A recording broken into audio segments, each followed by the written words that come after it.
পাকা কমলার সুমিষ্ট গন্ধ পুরো বাগানে ছড়িয়ে পড়েছে। থোকায় থোকায় সবুজ পাতার আড়ালে ঝুলছে কাঁচা পাকা হলুদ রঙের কমলা। পাতার ফাঁকে উকি দেওয়া এমন দৃশ্য যেন চোখ জোড়ায় সবার। তবে এই কমলা চাষ সহজ ছিল না চাষি হাবিবুর রহমানের কাছে। ৫ বছর আগে ইউটিউবে এ চাষ পদ্ধতি দেখে কমলা চাষে আগ্রহী হন হাবিবুর।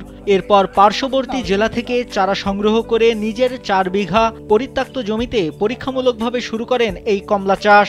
এবছর প্রতি গাছে ফলন হয়েছে ১২০ থেকে ১৫০ কেজি পর্যন্ত। স্যান্ডেলিনা সো, রূপচর্চায় আভিজাত্য। সার ও কীটনাশকের খরচ কম থাকায় এবছর ২৫ থেকে ৩০ লাখ টাকার ফল বিক্রির আশা তার। ইউটিউবে দেখলাম যে বিদেশের মাটিতে কত সুন্দর চায়না লেবু, অনেক রকম ফল দেখতে পাই। তো দেখার পর আমার চায়না লেবুর পরে ঝোঁক আসে। আমি লাগাই নিজে সরজমিনে, ৪ বিঘা দিয়ে শুরু করি।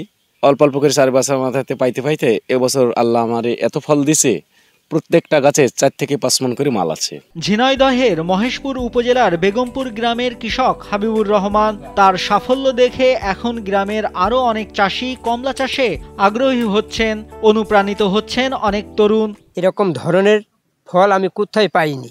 ফলনও ভালো এবং খাইতেও ভালো। এত ফলন নেব আমি আগে কোনো জায়গায় দেখিনি। এই বাগানে যে গাছগুলো রয়েছে প্রত্যেক গাছে ৪ থেকে ৫ মণ ফল আছে।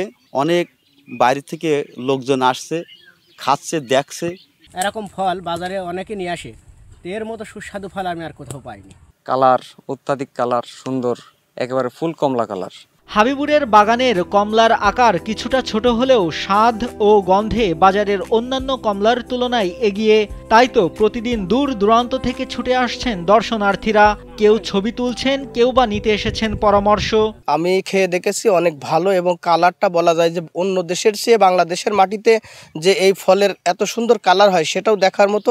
এবং আমার ইচ্ছা আছে যে এই ধরনের বাগান আমি করতে চাই। আমি এই বাগানে আসলাম, এই বাগানটা একটু ঘুরে দেখেছি, অনেক সুন্দর। আলহামদুলিল্লাহ, আমাদের দেশের মাটিতে এত সুন্দর ফল হচ্ছে, এটা তো আল্লাহর নিয়ামত ছাড়া কিছুই নাই। এবং আমার উদ্দেশ্য আছে যে এই বাগানটা দেখার পর আমি কিছু বাগান করবো, এই জন্য আমার এখানে আসা। এদিকে কমলা চাষে প্রতিনিয়ত হাবিবুরকে পরামর্শ ও সহযোগিতা করে যাচ্ছেন উপজেলা কৃষি বিভাগ। মহেশপুর উপজেলার মাটি কমলা সহ অন্যান্য ফল চাষের জন্য অত্যন্ত উপযোগী। এই উপজেলায় হাবিবুর রহমান সহ এবং অন্যান্য আরও অনেক কৃষকগণ কমলা চাষ করছেন। কমলা চাষের ক্ষেত্রে তাদের রোগবালাই, পোকামাকড় দমন, সুষম সার ব্যবস্থাপনা এ সমস্ত বিষয়ে কৃষকদের সার্বিকভাবে কৃষি বিভাগ পরামর্শ দিয়ে আসছে। বর্তমানে হাবিবুরের বাগানে ৪০০টি কমলা গাছ রয়েছে।